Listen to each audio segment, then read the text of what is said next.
everybody, and welcome to today's GEN webinar towards IND, Specificity Profiling of Antibody-Based Therapies. Today's webinar is made possible through the sponsorship of Integral Molecular.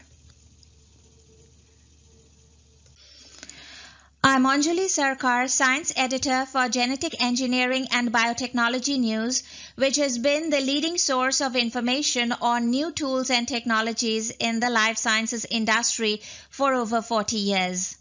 Many of you in our audience today, I'm sure, are well aware that the safety and successful IND approval for monoclonal antibody-based therapies such as CAR T-cell therapies require rigorous specificity tests. Conventionally, tissue cross-reactivity studies screen off-target binding, but these have poor predictive value to demonstrate in vivo safety and toxicity during drug development. The Membrane Proteome Array, or the MPA platform from Integral Molecular, tests specificity across the entire human membrane proteome. It uses high-throughput flow cytometry to pinpoint protein interactions. This offers a key solution for antibody specificity profiling. In today's GEN webinar, we have three experts who will discuss their experiences with the MPA platform in identifying potential off-target interactions for IND applications. They will also discuss upgrades to the technology. But first, let's meet our presenters for today's event. Rachel Fong is the Director of Sales and Alliances at Integral Molecular and has been with the company for over 10 years. Rachel manages relationships with customers, collaborators, and partners for MPA projects. She is a founding member of the scientific team that launched the MPA platform. In her presentation today, Rachel will give an overview of the MPA technology and its applications. She will discuss how MPA fulfills FDA specificity profiling requirements and the advantages that the platform has over traditional tissue cross-reactivity studies. Dr. Rob Roovers is the Senior Director of Preclinical Development at Biotherapeutic and has worked in the field of antibody therapies for oncology for over 15 years. At Biotherapeutic, he directs the development pipeline from panel generation to IND and CTA filing. Rob will present preclinical data for a novel antibody therapy that was screened for cross-reactivity using the MPA technology and discuss how specificity profiling impacted development. Dr. Pavel Nikitin is a Senior Director at Immunome and heads antibody engineering. Pavel's team was directly involved in the discovery and development of IMM-BCP01, a cocktail of therapeutic antibodies against SARS-CoV-2 that is currently in phase 1b clinical trials in patients with COVID-19. In today's webinar, Pavel will discuss how Immunome has integrated the MPA platform into its preclinical research programs. Now, before we get the webinar underway, I want to remind the audience that we would love to hear from you in our Q&A session that will begin right after the presentation ends. Rachel, Rob, and Pavel will be available to answer as many of your questions as they can, so simply type your questions into the Q&A box and hit submit. You can do this at any time during the event and don't have to wait until the end. Okay, with all that said, I will turn things over to Rachel.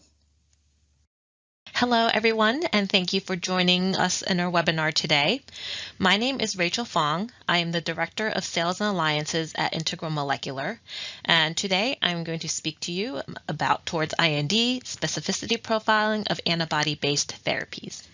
I think I can safely assume that specificity testing is what is bringing us all together today. If you're registered for this webinar, I imagine that you have a vested interest in therapeutic antibody discovery and development, and you want to make sure you are developing drugs that are safe for use in humans. There's been a long-held belief that antibodies are specific to their intended target, but what we have seen just at Integral Molecular alone is that 1 in 4 antibodies, or 25% of antibodies, do exhibit polyspecificity, and oftentimes this polyspecificity is to a target that is completely unrelated to the intended target. Specificity is critical for the safety of biopharmaceuticals, and it is a requirement for advancing antibodies into the clinic. Since we all know that drug discovery takes many years and a large amount of resources, off-target screening is best performed in the late discovery or preclinical stages to help de-risk your development pipeline and feel confident about moving forward with the best lead candidates. I already mentioned that 1 in 4 antibodies tested at Integral Molecular are polyspecific. And what that off-target binding means is that there can potentially be unintended cellular toxicity, adverse events, which can culminate in the risk of clinical trial failure and being pulled from the clinical trial. Even if your antibody does make it onto the market, interactions with an off-target protein might require the drug being sold with a black box warning and or having major side effects, which is not ideal for anyone, either the drug developers or the patients themselves. To advance the field of specificity testing, we at Integral Molecular developed the Membrane Proteome Array technology for comprehensive specificity testing. The Membrane Proteome Array, or MPA for short, as I will call it moving forward, is one of the most powerful platforms for assessing specificity. The MPA platform itself is a library of 6,000 human membrane proteins. These proteins are arrayed in 3D 4-well plates, 1 protein per well in cDNA format. And then what we do is we transfect them into HEC293 cells, and so that all the cells in a single well are overexpressing 1 protein. What we can then do is take the antibody or molecule of interest and screen it across the array using flow cytometry methods and unfixed cells to measure the binding interactions. What we then come out with is a specificity profile of each individual antibody, looking to see that it is interacting with its known target and checking to see if there are any off-target interactions. The MPA is the leading solution for antibody specificity profiling. It is trusted by over 100 companies to provide them data that is used not only in high-quality publications, but also in many successful IND filings. There are many reasons why these customers choose the MPA, of which some of those are listed here. We do have the largest library of human membrane proteins available to assess. The MPA is also the only cell-based array that is screening on unfixed cells as a standard. We have a lot of flexibility with what we can test, which includes antibodies and also CAR T-cell therapies. Our platform is validated in a number of ways. As I mentioned, there are a number of high-profile manuscripts. We have been accepted by FDA's ISTAN program this past year, so that is something that we are currently participating in. We also provide IND-ready service, which includes an IND-ready study report. And from surveying our customers, we do know that at least 50% of the customers do anticipate filing for IND using data they have obtained from the Membrane Proteome Array. I do want to take just a little bit of time to talk a little bit about what a customer can expect in a standard MPA project.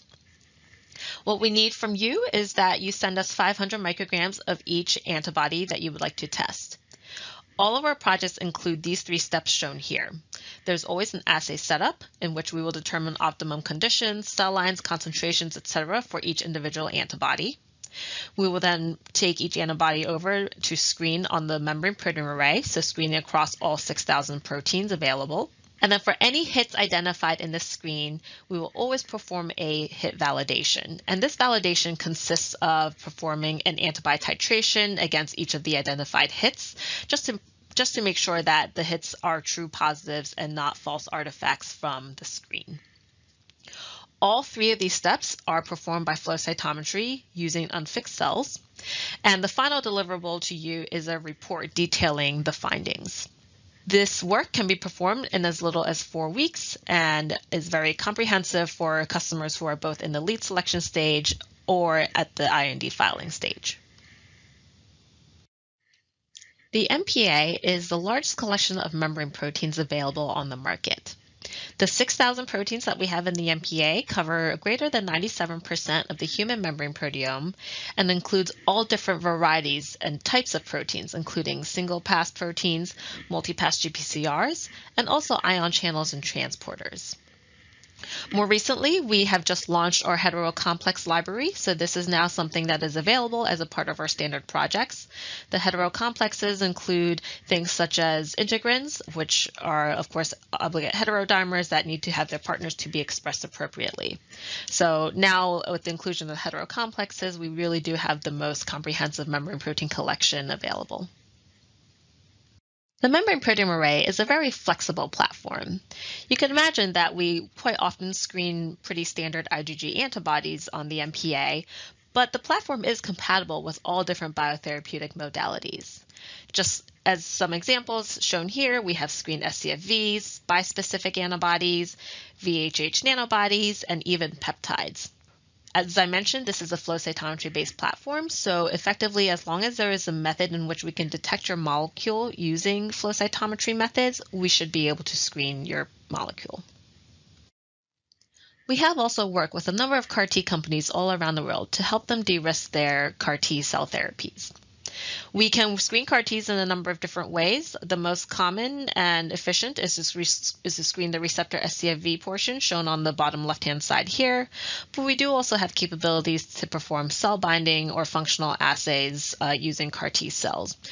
So if you are a group that's working on CAR T therapy, get in touch with us and we're happy to discuss what is the optimal way to assess your molecule.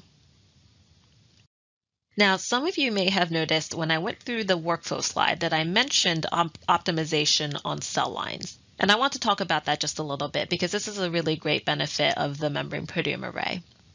Our standard cell line of choice is the HEC293 cell. I think many scientists can agree this is a really great cell line to use.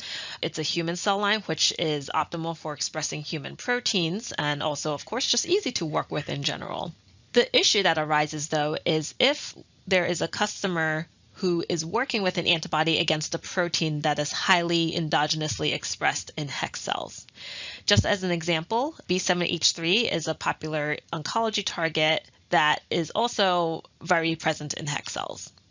As you can see on the left-hand side of the screen, if we screen a B7H3 antibody on the MPA expressed in HEC cells, what you end up with is essentially a large amount of background binding. It is not possible to distinguish the specific B7H3 interaction, much less any off-target interactions. So what we have done at Integral Molecular is that we also developed the MPA to be expressed in an avian cell line called QT6. These are quail tumor cells, and they have been known to also be able to express human proteins quite well. But since, in the species sense, they are divergent enough from the mammalian HEC cell lines, they are ideal for this case where it can really help bring down the background level binding. And you can see now on the right-hand figure that the B7H3 interaction is very easy to distinguish.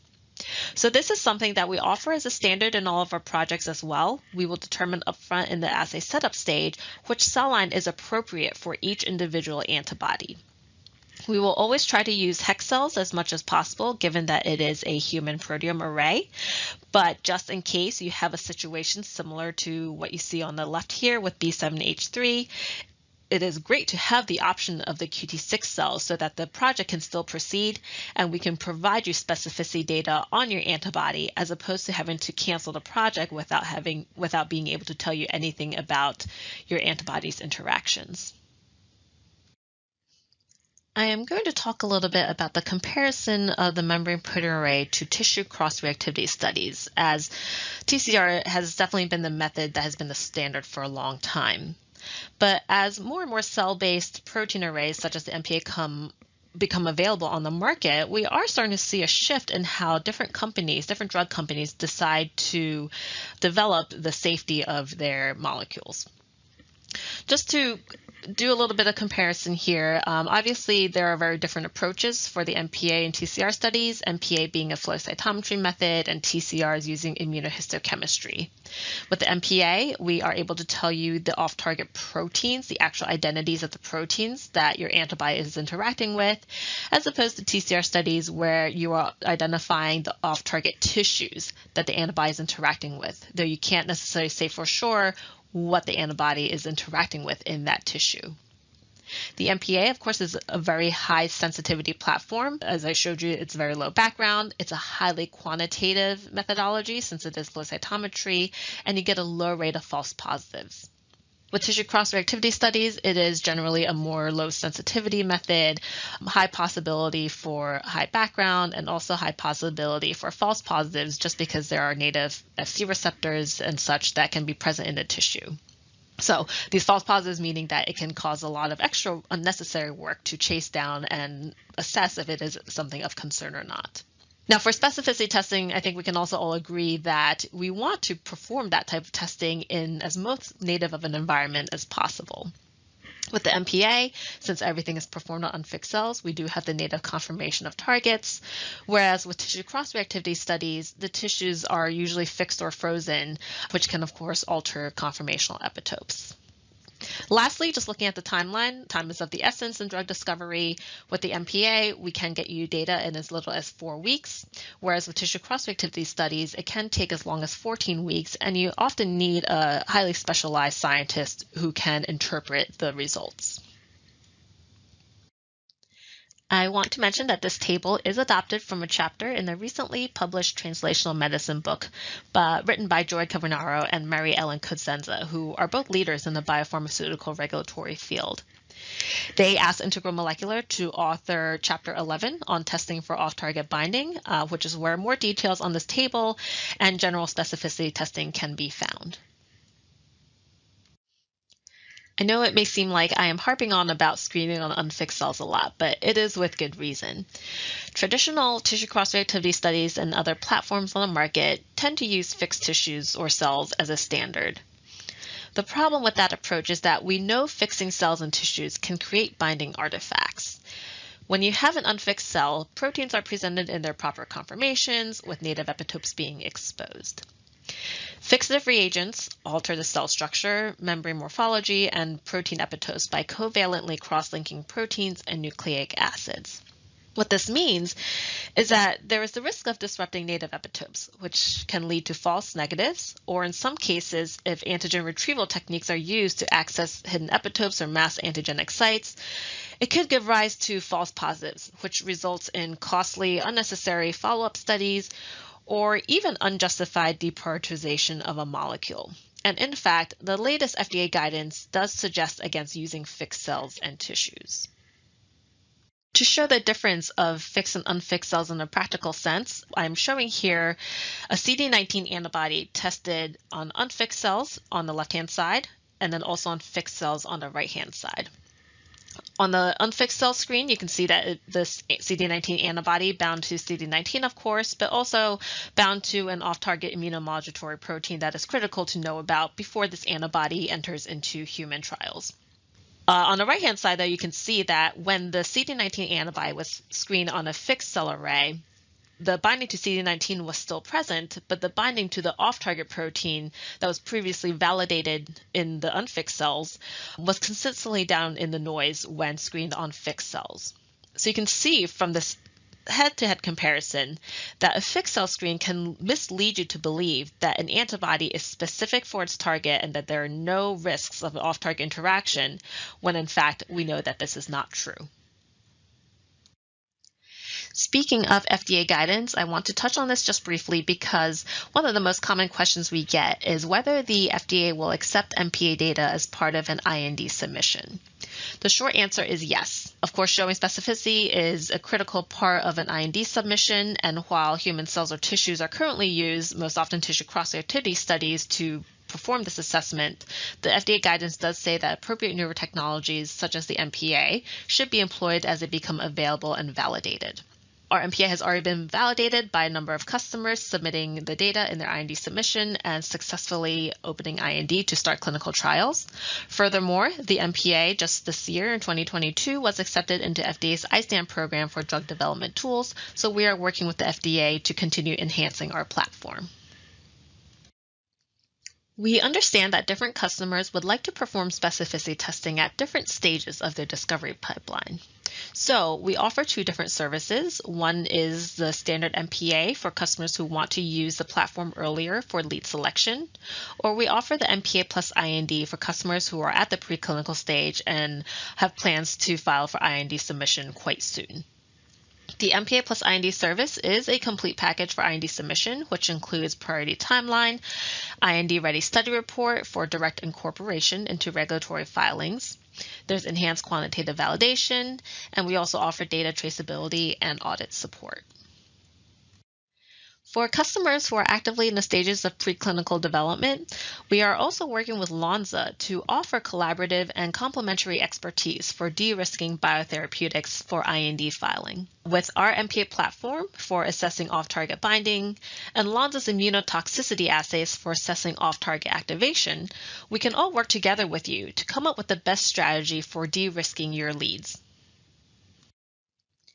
I know our next two speakers will be presenting their own work and experiences using the MPA, but there are so many great case studies I do also want to share a few in the final minutes of my section. The slide here shows work we performed for a group at the University of Pennsylvania. They had isolated 2 clones that bound GRFA alpha 4, but not family members. When in using the MPA, we were able to help them deprioritize a nonspecific candidate antibody by showing that the P46 Fab on the right-hand side here bound to an off-target protein. This information really helped them make an educated decision about which lead to continue developing into a CAR T-cell therapy. This information was used in their IND submission, and they currently have a clinical trial underway. The next case study I want to tell you about comes out of Cabaletta Bio. So Cabaletta is developing chimeric autoantibody receptor T-cell therapy. This is very similar to traditional CAR T-cell therapy, except it is engineered to encode a specific antigen that is targeted by disease-causing autoantibodies. Similar to traditional CAR T therapy, mistargeting here can kill healthy cells, so specificity is of the utmost importance. We tested their DSG3 CAR T therapeutic on the MPA, and we're able to show strong on-target binding and minimal off-target binding. Because there was this off-target binding, Cabaletta went ahead and performed a couple of functional studies, and they were able to show that there was no CAR T activation from this off-target interaction, which alleviated any cross-reactivity concerns. This data was used in their IND submission, and the FDA granted IND without requests for additional tissue cross-reactivity studies, and they are currently in phase 1 clinical trials. So to start wrapping up my portion of the webinar today, as you have seen, there are many aspects that make the membrane proteome array so successful. We have the largest collection of membrane proteins available on the market. There are a lot of benefits to having 2 different cell line options, the fact that we use flow cytometry for high sensitivity detection, and using unfixed cells to ensure native protein conformation and preventing false positives and negatives. Speed is a priority for us, so data can be turned around in as little as 4 weeks, IND-ready data that can be used in your IND submission. And then, of course, just with our experience and flexibility of our platform, there is a lot we can do here for all different types of therapeutic modalities. Customers are welcome to work directly with Integral Molecular, or we are also partnered with a number of CROs and service platforms as seen below. Lastly, before I hand the floor over to our next speaker, I want to make a brief mention about all of the capabilities we have at Integral Molecular. Along with the MPA, we offer a number of membrane protein-focused antibody platforms, including therapeutic antibody discovery, membrane protein presentation in the form of lipoparticle VLPs, epitope mapping, and also protein engineering services. Integral Molecular is the industry leader in discovering antibodies against membrane proteins. We are successful because of our extensive membrane protein expertise and strong background in antibodies. We have worked with membrane proteins for over 20 years and have worked with over 400 companies, including partnering with AstraZeneca, Merck, Daiichi Sankyo, and more. On the antibody side, we have developed novel discovery and characterization platforms specifically tailored to membrane proteins such as GPCRs, transporters, ion channels, IO targets, and viral envelopes. Our customers trust our work, knowledge, and expertise, and our work is validated in a number of publications, patents, and IND filings, making us the ideal partner and service provider for all of your membrane protein and antibody needs.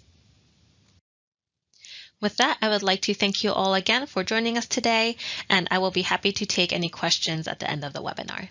Thank you. Okay, good day to you all. This is Rob Rovers. I'm the head of preclinical development at Biotherapeutic. And over the next 10 to 15 minutes, I'll tell you something about the Gammabody platform that we use at Biotherapeutic and about the development of LAVA51. So, at Lava, we use Gamma9 β2 T cells in a T cell retargeting approach. And why do we use these cells? I think it's listed on this slide. We think these cells have a number of characteristics which makes them very amenable for a T cell retargeting approach. They're in between the innate and adaptive immunity.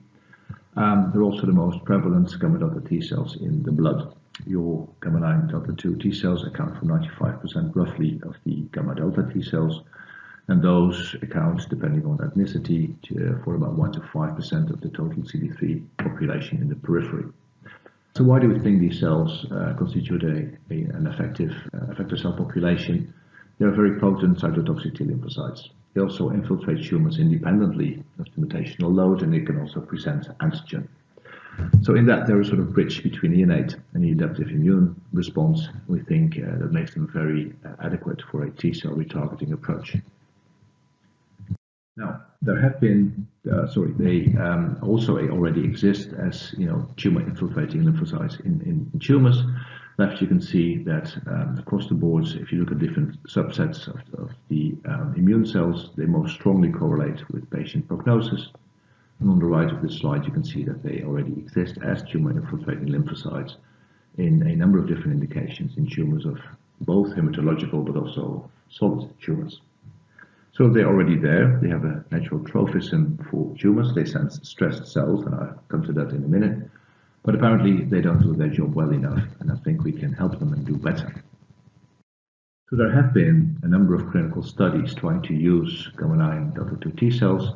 These were mostly either by ex vivo activation, so isolation, then expansion, activation, and then adoptively transferring these cells back to patients, or a systemic in vivo activation, for example, by giving them aminobisphosphonate, which I'll show you in a minute how that works, will activate systemically the Gamma9 delta 2 T cells.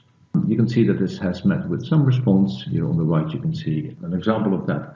But these responses in the clinic were mostly transient, not durable, and also not very consistent. So I think this has shown that inherently this has potential. It also is clinically safe, but has not met with durable responses. And like I said, I think we can do better. So how do these cells work? What makes them tick? And how do we use that to redirect them to tumors? So on the left, you can see the natural activation mechanism of Gamma9 delta 2 T cells, where the gamma delta T cell receptor senses the presence of a conformational change of the ligand, which is a butyrylfilin, in this case 3A1. There's other co-receptors involved that we know and that we don't know. The cell that is being recognized is stressed because there's an accumulation of phosphoantigens on the intracellular side of the membrane, which then makes the butyrylfilin change conformation, which is sensed by the T cell receptor. Like I said, there's other receptors involved as well. We don't know them all. Clustering of the T cell receptor then signals in the T cell is activated, will degranulate, and thereby kill the stressed target cell. This can be either a virally infected cell or a tumor cell. Now, at LAVA, we sort of circumvent this natural activation mechanism, although we also leave it intact to a certain extent, by cross-linking the T cell receptor. So we have an antibody which is bispecific, binds to the T cell receptor and also to a tumor-associated antigen on the target cell. This will again cause clustering of the T cell receptor signaling and thereby activation of the T cell and the killing of the cancer cell. Now, one of the good things is that the T cell receptor is mostly monomorphic, so that means that the sequence is highly similar and not very variable, which means that an antibody targeting the Gamma9 delta 2 T cell receptor will also work across the board in different patients, which permits the off-the-shelf therapeutic, which you can also make in your standardized manufacturing processes. So there's a couple of characteristics of our Gammabody platform listed on this slide. Typically, if you use them in vitro cytotoxicity assays, you'll see that the EC50, so the potency of these molecules, is very high. EC50s are typically in the low picomolar range, which also means that you need a relatively low receptor occupancy level on the T cell for the T cell to become activated. On the upper right, you can see that serial killing. These cells are also not easily exhausted, at least not in an in vitro setting. See, there's a sustained kill over time up to 72 hours in this experiment. And it goes with the figure on the bottom left that shows you if you lower the effector to target ratio, your EC50 doesn't really change that much, but what will change is the maximum amount of kill. But if you do some math, you can calculate that one gamma 9 delta 2 T cell can really kill several tumor cells sequentially. And on the bottom right, and this is data from the paper by de Bruin et al., we show that indeed the cross-linking is a necessity, so that you need both targeting and the binding to the T cell receptor for the T cell to become activated. Okay, another very big advantage we think compared to the sort of classical T cell engagers using CD3 is that we do not activate all T cells, and by that we also do not activate the regulatory T cells.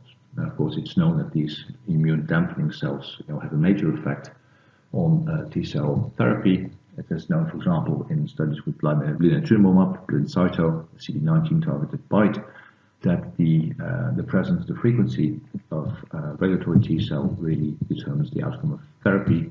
It dampens the effect of the T cell engager.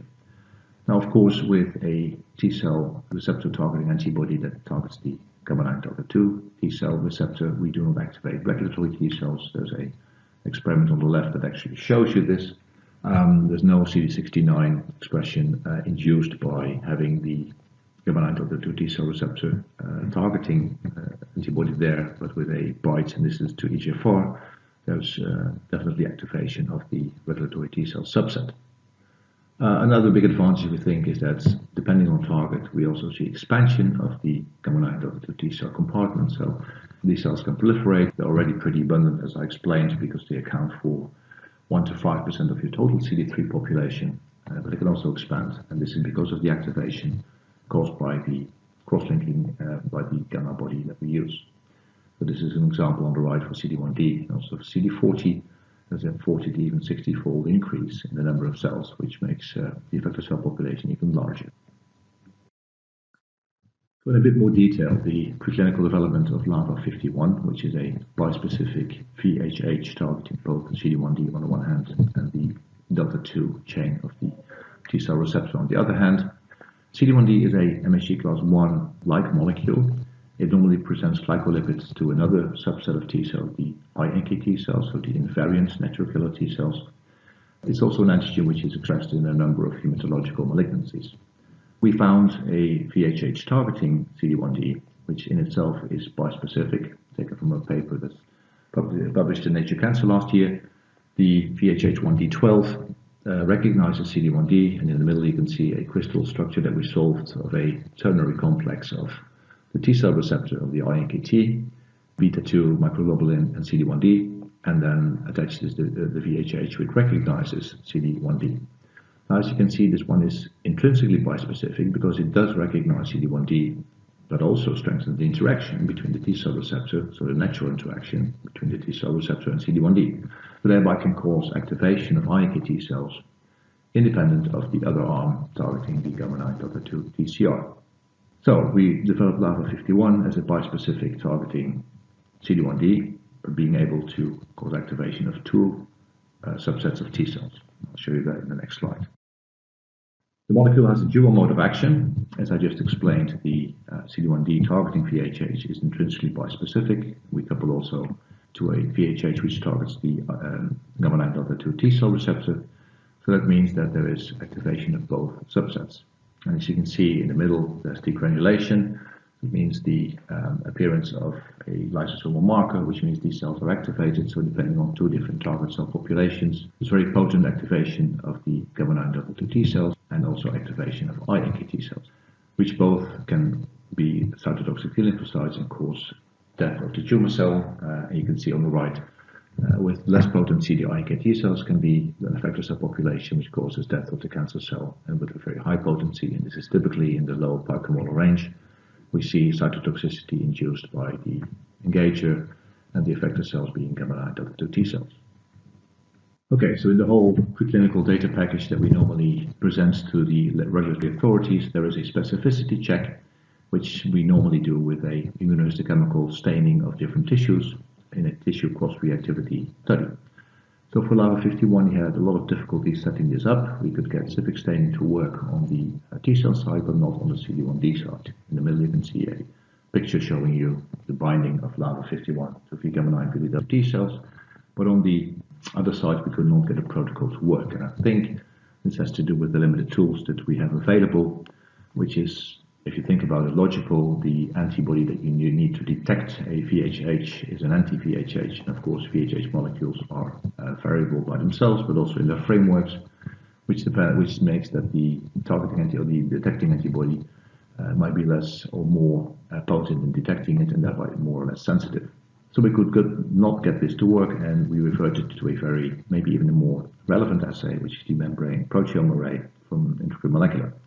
Because if you think about it in immunohistochemistry, of course, you cut a section through a tissue, you expose a lot of the nuclear cytoplasmic antigens, which an antibody in vivo will normally not encounter. So the Membrane Proteome Array, I don't think it needs a lot of introduction. Well, I think it's a very relevant assay to check specificity of an antibody, where the over 6,000 proven membrane proteins are then transfected in a high-throughput fashion to a cell line, and then the antibody is tested for specificity, for specific binding to all this proteome. It's a highly relevant assay, as I said, because you're only targeting the membrane proteome, and it will show you off-target effects, and hopefully, in our case, the two targets that we know the antibody is directed to. This typically consists of 3 different stages where we do an assay setup, looking at transfection of the targets that we know the antibody recognizes, determining the concentrations of the antibody to use, then do the MPA screen, and this is a typical example of how this looks like. There's 2 antigens popping up very clearly, which is of course CD1D that we know, and the gamma-9 T cell receptor, and all the rest is in the not significantly being recognized. In the end, you have to validate, of course, a specific binding, showing those response curves, and this basically showed that the LAVA51 is a clean antibody in the sense that it recognizes the 2 targets that we know it should recognize, and nothing else. Now, this has been really instrumental in getting the data package together for the submission of a CTA. We successfully did that, and we're now in a phase 1/2A study in patients with CLL, MM, or AML. And you can see the clinicaltrials.gov identifier on the bottom right. So with that, I thank you for your attention. I'll be happy to take questions. Good morning, everyone. I'm glad to have been invited back to this webinar hosted by Integral Molecular and Gen, and would like to thank the organizers for the opportunity to share one more story from Immunome. Today, I'd like to tell you how we have incorporated screens into the preclinical development of therapeutic candidates at our company. And I will start with the disclaimers and forward-looking statements slide. At Immunome, we have developed a proprietary discovery platform that uses memory B cells for a rapid and unbiased interrogation of patients' immune response. The platform has successfully identified and continues to find unique patient-derived antibodies against novel targets across multiple therapeutic areas. These antibodies yielded several publicly reported as well as undisclosed programs in oncology and infectious disease areas. Today, I'd like to focus on 2 programs, one in phase 1b clinical trial and another at the late stages of preclinical development. The first program I will discuss is IMM-BCP-01, which is a 3-antibody cocktail intended for the treatment of COVID-19. It is important to point that the antibody therapies against current viral variants are limited due to the fact that many of the previously effective therapeutic antibodies lost potency, and the FDA has continued to grant emergency use authorizations for this indication. From the financial side, COVID-19 antibody therapies to date have sales exceeding $10 billion. The second program I will discuss is our lead oncology program, IMM-ONC01. IMM-ONC01 binds and antagonizes the function of IL-38, an understudied anti-inflammatory cytokine, and thus enables the immune system to fight cancer. Potential indications include cancers of high unmet medical needs such as lung, head and neck, and gastroesophageal cancers. IND application is expected to be submitted in the second half of this year. The platform also identified over 50 very interesting oncology targets that could potentially be engaged using different modalities such as mono and multi-specific antibodies and antibody-drug conjugates. So what is Immunome's discovery platform and what makes it so efficient?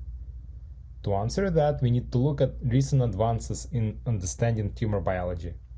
There is a growing body of evidence that B-cell function is critical in tumor immunity. Recent studies indicate that B-cell infiltration more closely associates with survival than T-cell presence in multiple cancers. In fact, therapeutic success with immuno-oncology therapies has been shown to depend on B-cells and tertiary lymphoid structures in the tumor microenvironment. While the critical role of B-cells in tumor immunity is highlighted by this and other works, the specificity of the B-cell immune repertoire has not been explored beyond known tumor antigens. And this is exactly what the Immunome platform was built to do. The best way to describe how the Immunome's discovery platform operates is to imagine that we see the disease of interest through the lens of memory B-cell responses.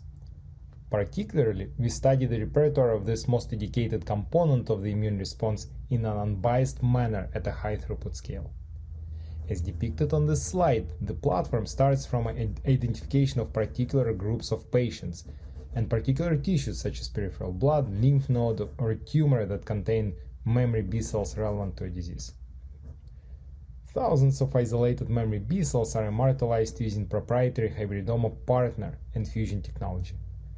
The resultant hybridoma-produced antibodies are subjected to a proprietary multiplexed interrogation of patient B-cell response against authentic disease antigens. Selected antibody hits are used for unbiased target identification and characterization of antibody-antigen interactions. While we have identified canonical drug targets which we take as a proof of concept that our platform works, we also find non-canonical targets. This speaks to the inherent power of the platform. Finally, the lead antibody-target pairs are subjected to developability analysis and advanced to product development activities. Such an unbiased interrogation approach gave fascinating results. In one of the previous Gen webinars, we discussed the output of Immunome's platform in infectious diseases. The platform's output in oncology is shown on this slide. Using Immunome's discovery platform, we have isolated memory B cells from 350 patients representing 14 different types of cancers. Isolated samples we used to generate 140 libraries containing over 250,000 individual hybridoma clones. The platform yielded multiple hits, processed 150 of those hits, and identified over 70 targets. Immunome's current development pipeline consists of two programs that we identified using the platform. One in oncology and the other in infectious diseases. As denoted on this slide, both programs have either entered into clinical testing or been actively moved towards clinical testing. We are very excited about both. The first program, IMM-BCP-01, is an antiviral therapeutic antibody cocktail intended for treatment of COVID-19 that is active against prior and current viral variants. BCP-01 is currently dosed to COVID-19 patients in phase 1b clinical trial. The preclinical part of the program has been published in Science Immunology 2 weeks ago, so I will be able to share a bit more information about this therapeutic cocktail. And the second program, IMM-ONC01, is a therapeutic antibody that targets a novel immune modulator IL-38. This program is at the late stage of preclinical development. I will briefly highlight this program on the next slide. IMM-ONC01 is a therapeutic monoclonal antibody that targets IL-38 protein. We identified IL-38 as a potential target for cancer therapy while using our discovery platform to interrogate the memory B-cell repertoire of a head and neck cancer patient. Based upon published literature in our own in-house preclinical data that we are currently preparing for publication, it appears that IL-38 acts to limit anti-tumor immunity. Consistent with this data, antagonizing IL-38 activity with our lead antibody appears to reverse that effect and leads to in vivo tumor control in two different preclinical models. Based upon this data, as well as data supporting the binding specificity and developability of our lead anti-IL-38 antibody, we have advanced it toward clinical development. IND filing is anticipated in the second half of this year with the list of potential indications including squamous cell carcinomas, such as lung, head and neck, and gastroesophageal cancers. And for the rest of this presentation, I'd like to focus on the Immunome's anti-COVID-19 therapeutic cocktail that recently got a lot of coverage in the news. The therapeutic cocktail consists of 3 antibodies identified from memory B cells of COVID-19 patients. Having multiple patient-derived neutralizing antibodies, we selected 3 that inhibit propagation of virus via different mechanisms. In fact, the first antibody recognizes a composite epitope at the site of binding to a cellular receptor. The second antibody avidly binds to and induces the reorganization of spike trimer, blocking spike binding to cellular receptor. And the third antibody triggers spike trimer breakdown into monomers. Importantly, these antibodies mutually enhance both neutralizing activity and effector functional responses. The resultant cocktail neutralized all viral variants tested in vitro. Such outstanding potency observed in vitro translated into great in vivo efficacy in infected hamster model. The graph at the bottom right depicts the actual viral load in Omicron variant infected hamsters that we treated with the IMM-BCP-01 cocktail as compared to control treated animals. Similar to IL-38 antagonism program, the positive preclinical data for the IMM-BCP-01 antibody cocktail helped to move the program to developability studies. Integral Molecular's Membrane Proteome Array, or MPA, was a part of these developability studies. Particularly, MPA results we used to support the BCP-01 investigational new drug application, or IND, submitted to the FDA. As I am sure you are all aware, Membrane Proteome Array, developed by Integral Molecular, represents a rapid way to screen for antibody specificity and identify potential cross-reactivity. The platform consists of 6,000 human membrane proteins natively expressed in live unfixed cells. Antibody binding to each protein is measured by flow cytometry in a high-throughput manner and compared across membrane proteome. The on-target binding, shown as a blue dot on the left panel, helps to identify the target, while the off-target binding, shown as an orange dot, evaluates selectivity of a tested molecule. The schematic on the left was provided by Integral Molecular. We have used the MPA as part of our programs. Data generated with the 3 antibodies included into the BCP-01 cocktail are depicted on this slide. In this experimental setup, the SARS-CoV-2 spike protein was included as one of the proteins recombinantly expressed on the cell surface. Take-home message from those data is that all 3 of the antibodies comprising IMM-BCP-01 showed a clean binding profile in the MPA, which supported their further development. The graph on the left demonstrates that antibody 1 had an on-target binding to SARS-2 spike protein. Antibody 1 also expectedly bound to a built-in control, which is a cell line expressing one of the Fc gamma receptors, Fc gamma receptor 1 in this case. The dose response in the top right corner demonstrates antibody 1 binding to 2 cell lines expressing protein A, blue and gray curves that are positive controls, and the on-target binding to 2 cell lines expressing spike protein, shown in green and dark green curves. No binding to cell lines expressing vectors was detected, shown as an orange and yellow curve. Similar data we obtained for antibodies 2 and 3, although the extent of binding to spike protein varied, and antibody 3 bound to another Fc gamma receptor 3b in this case. We also identified the affinity of each antibody to spike protein using an orthogonal method. We used SPR for that. As you can see, KD values did not necessarily correlate with the target binding in the MPA.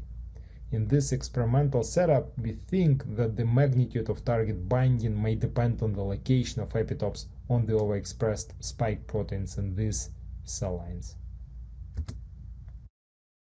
So while new viral variants evade existing therapies, the BCP-01 cocktail shows preclinical efficacy against all CDC variants of concern. Further, singular 2 antibody cocktails may lead to subpotent treatment and even force escape variants. On the other hand, the 3 antibody cocktails such as BCP-01 is expected to provide high barrier to escape. Aside from neutralization, viral clearance was shown to be critical to patient recovery, and the BCP-01 design allowed potent in vitro viral clearance via non-neutralizing mechanisms, which is actually shown in more detail in our paper. And lastly, preclinical efficacy suggests that non-intravenous route of administration is possible for the IMM BCP-01 cocktail. We therefore believe that BCP-01 is poised to be a critical player in the management of the pandemic. Thus, 2 Immunome programs, the IMM BCP-01 cocktail in infectious diseases and the anti-IL-38 antibody in oncology, demonstrated very positive preclinical data in advanced to developability studies, usually performed at the end of the preclinical stage.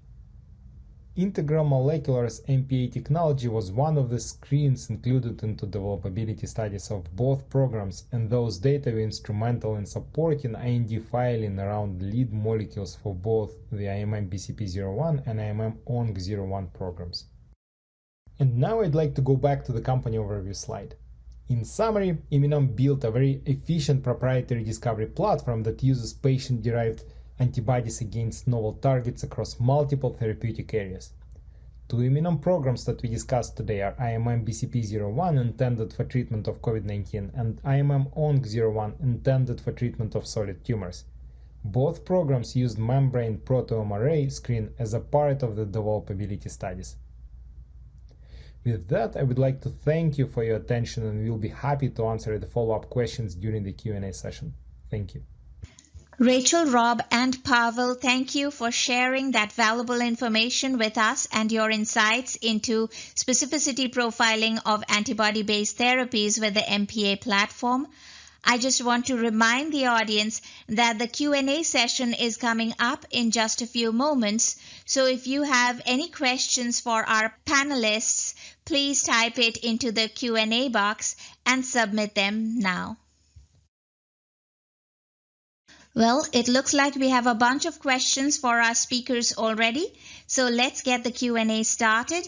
Bear with us for just a moment while we make the transition into the Q&A session. Hello everyone, and welcome back to the Q&A session of today's webinar. We have a bunch of questions from the audience, so let's jump right in and take as many questions as we can. The first question is for you, Rachel.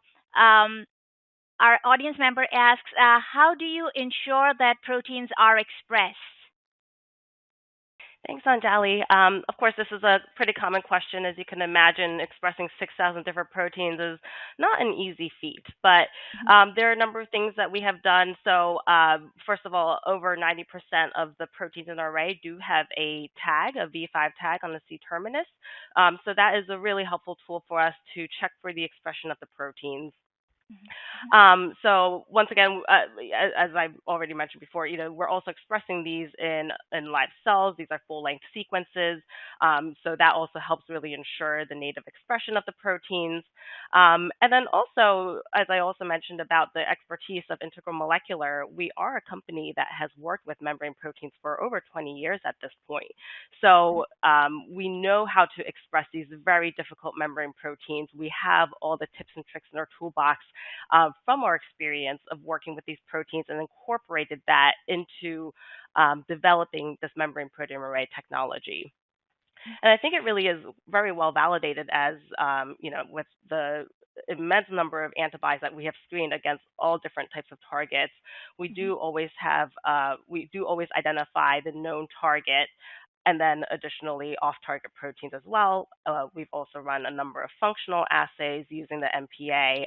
That's a little bit of a different sort of application than we're covering today, but I think with functional assays, it really goes to show, we've always been able to recapitulate the literature, identify novel things. I think that also really goes to show the depth of our array and the accuracy of the proteins being expressed, because if they are going to be functional, then they have to be expressed quite well. Right. Thank you. Thank you. Pavel, the next question is for you.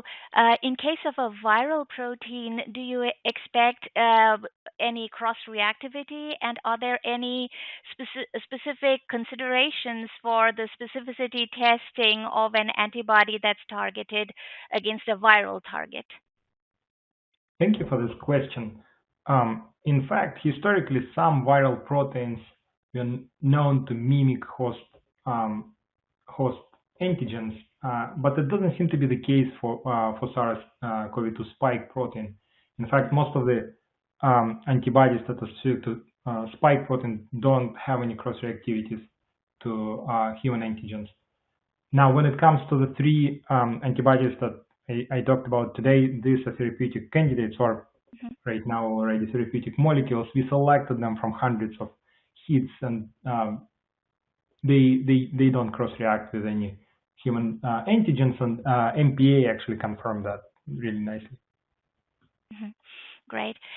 Rob, the next question is for you. Could you elaborate further on why the CD1 part of the molecule was not amenable for screening by the TCR, the tissue cross-reactivity test, and the other part was? Yes, thanks for this question. I think it has to do in part, as I explained in the webinar, with maybe the limited tools that we have available. So we're working here with molecules that are intrinsically variable also in their framework regions, and the detecting antibody might not be very amenable, might not be very sensitive to detecting the binding of the primary antibody. They're very small 50 kilodalton molecules, so if the binding occurs on one end, there is little room also for a detecting antibody to detect it. So that means that if the second head is not well recognized by the secondary antibody, and the primary head being bound to its target is also not accessible because of steric hindrance, for example, that sort of limits the detection of your primary binding event. I have to admit that we also have a relatively low affinity on the CD1D side, that is lower than on the gamma-9.2 T cell side, so that could also play a role. It might also have to do with the expression level, of course, of your target in the MPA, and this is something that might vary to a certain extent. But there's a number of reasons why I think we could not get it to work. Sorry, in the TCR, in the tissue cross-reactivity, the MPA did work. So there's a number of reasons, and I think they're mostly technical. In the end, like I said, the MPA worked fine for us and permitted the filing of the IND. Thanks. Rachel, the next question is for you, more of a regulatory question. What does the MPA and IND report entail, and is it sent together with the FDA package as it is?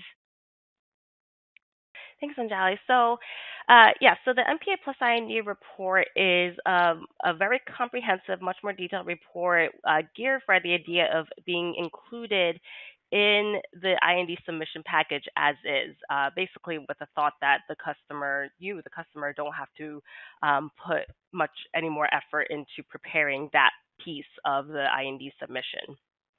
The MPA plus IND report is highly detailed. Like I said, we cater it specifically to the antibody that we are screening for you, its indication.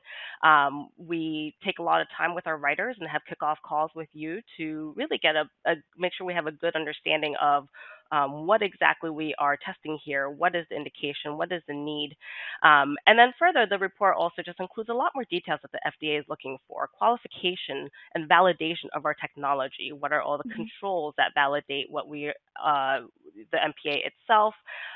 There's a lot of details on the running of the experiments,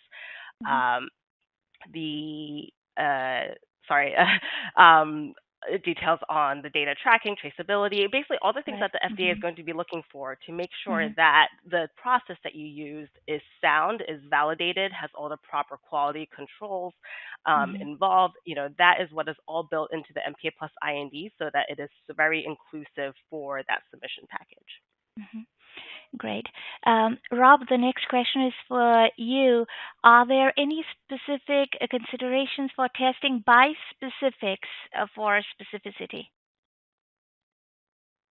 I think this is a tricky question because in principle, I think there are no differences. In our case, we're looking at T-cell engaging antibodies, and of course, you really want to avoid any non-target related T-cell activation. So the specificity on the target side really is key, I think, to having a safe therapeutic molecule.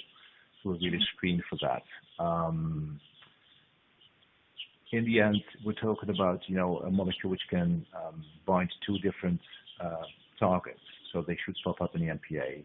And also the combination of these two should not, have any combined specificity or combined binding affinity to any other target. So it's maybe even more crucial for a bispecific. And like I said, in the case of a T-cell engaging antibody, especially with these, very potent Gammabody T cells, you don't want any off-target binding. So I think it's crucial in our case. Rachel, the next question is for you. What is FDA I-stand? Could you elaborate on that? Yeah, of course. Yeah, I kind of thought this question might come up because this is something newer, so it's not as well known. So the I-stand acronym itself stands for Innovative Science and Technology Approaches for New Drugs.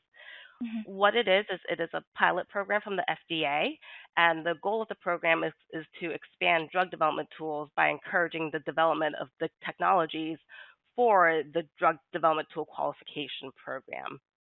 So as part of I-stand, now that the MPA has been accepted into this pilot program, the FDA is working closely with Integral Molecular to help us enhance our membrane proteome array technology, and with the goal of making it formally qualified as a DDT, a drug development tool for any drug development program.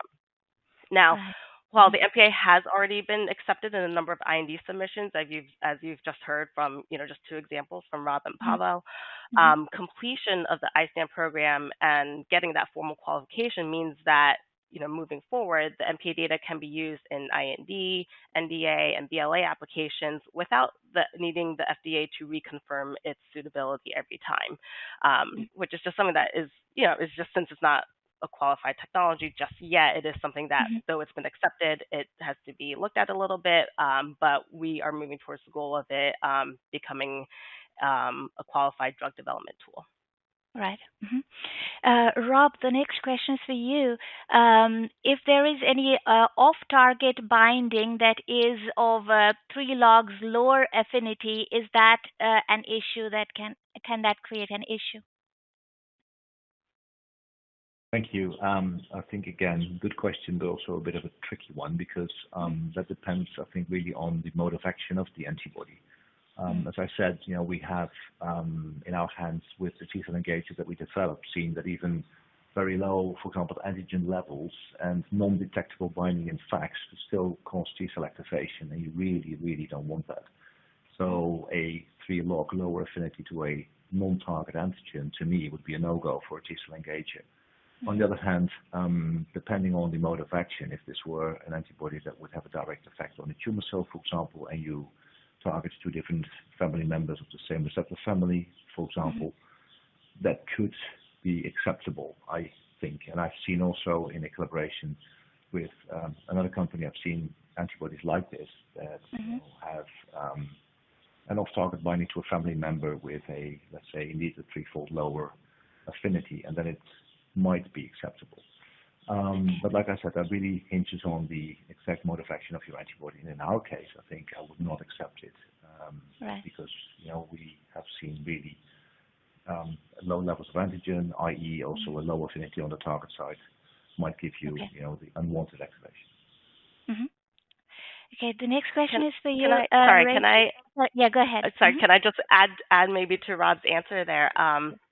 And I agree with Rob. It's certainly, I think, very dependent on your individual molecule and what its mode of action is. I will say that I think probably everyone can agree, this is not just a one and done deal where you screen something for specificity and that's it. It's you screen for specificity, you see what kind of results you get, and potentially there might be some follow-up to do to investigate if something, if there is an off-target, as you saw with the Cabaletta case study. In some cases, it ends up not being an issue, and you can still move forward and open IND. Whereas I'm sure there are other cases where even low affinity binding, depending on what that target is and what the modality of your drug is, that it could still be a much larger issue. So, it is. It has to be a very global, sort of comprehensive approach, I think, when looking at this sort of data. Right. And this follows well into the next question, which is also for you, Rachel. At what stage of antibody discovery or development should you test for specificity? Yeah, so that's always a good question. And, I can't necessarily give a straight answer. I think each company is going to have their own ideas of where they want to take certain risks, where they want to put certain resources. For integral molecular and some of our own development work that we do prefer to test a little bit earlier. Once you have maybe a small handful of leads, I'd say maybe somewhere in the 3 to 5 range of leads, because that really allows you to have a couple more options to progress forward with, as opposed to having your final lead selected already and then only then finding out that there could be a concerning off-target interaction. So that's where I'm coming from, but I would love to also throw this question to Rob and Pavel to see, since they are in those shoes of being the actual drug developers, what their thoughts are on this question. Well, I can say this, Pavel. I can say that I fully support Rachel's opinion. It's helpful to have MPA data earlier in the development. That being said, in the therapeutic development, by the time so first you have the hits, then you select some lead molecules. By the time it gets to the, for example, MPA study, you already know that there is no cross-reactivity, because you usually have some control cell lines. You already ran some analysis. However, if you have several lead candidates, MPA data would be very helpful to advance one or another candidate.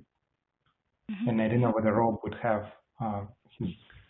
Rob? No, Pavel, I think I agree with you. And what we normally do, and I used to do in the companies I've worked in, indeed is have, it's not an MPA, right, but have some sort of specificity test really early on in development, and you can think of either knocking out your antigen from a target cell line and endogenously expressing it, or doing a simple cleansing confection just as a proof of specificity. And I think that already gives you enough confidence to move things forward. And then functionality, to my mind, is key. And in the end, of course, the MPA will then sort of confirm your early data generated in our lab. So yes, having worked in different companies where we screen either very large panels or we have a limited number of leads, we normally do these kind of assays first, which gives you enough confidence to move it forward and to really look at the functionality. And in the end, the data package should encompass a real specificity screen, for example, with MPA, and that normally then is just a confirmation of the specificity. Right. Rachel, the next question is for you. Could you comment on the advantage of the MPA platform versus, for example, CRL's retrogenics? Is it options of different cell lines the only advantage, or are there other advantages? Really good question, and can't say I'm surprised at hearing this question come up. So certainly the difference in cell line is is a huge benefit, but there are many more. So let's see. Let's start with the membrane proteome array is the largest collection of membrane proteins available on the market. So you won't find a collection of larger membrane proteins with any other vendors that offer a similar type of platform. Something else that sets us apart is also the fact that our standard is to use unfixed cells for all parts of the project. You saw that we have the setup, the screen, the validation.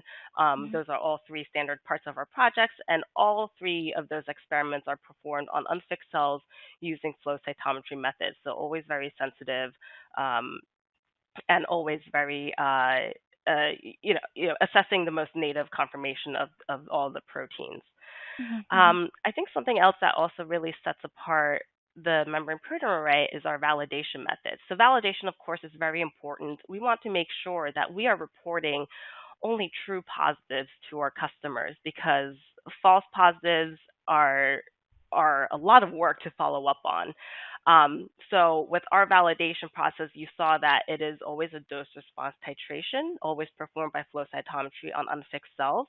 And we will test basically any hits that come up in the screen. Will always move on to that dose response validation experiment for us. There is no limit to the number of hits that we will test in that validation.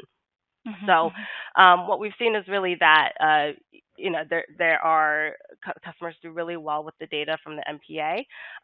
They find that they get the results that they need in a very timely manner, a very quick turnaround time, and at least the feedback that I have received is that there's a lot less follow-up work required because of our very thorough validation process with the dose response.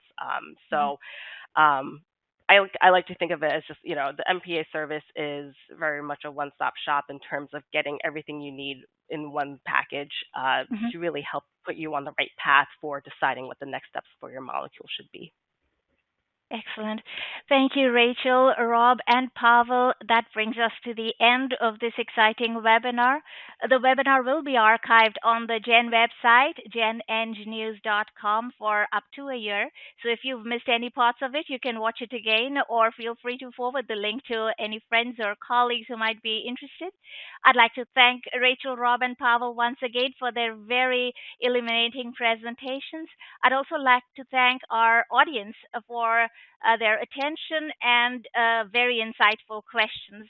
And a very special thanks to Integral Molecular for sponsoring this webinar.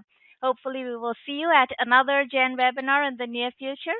Goodbye for now. Everyone stay safe and healthy.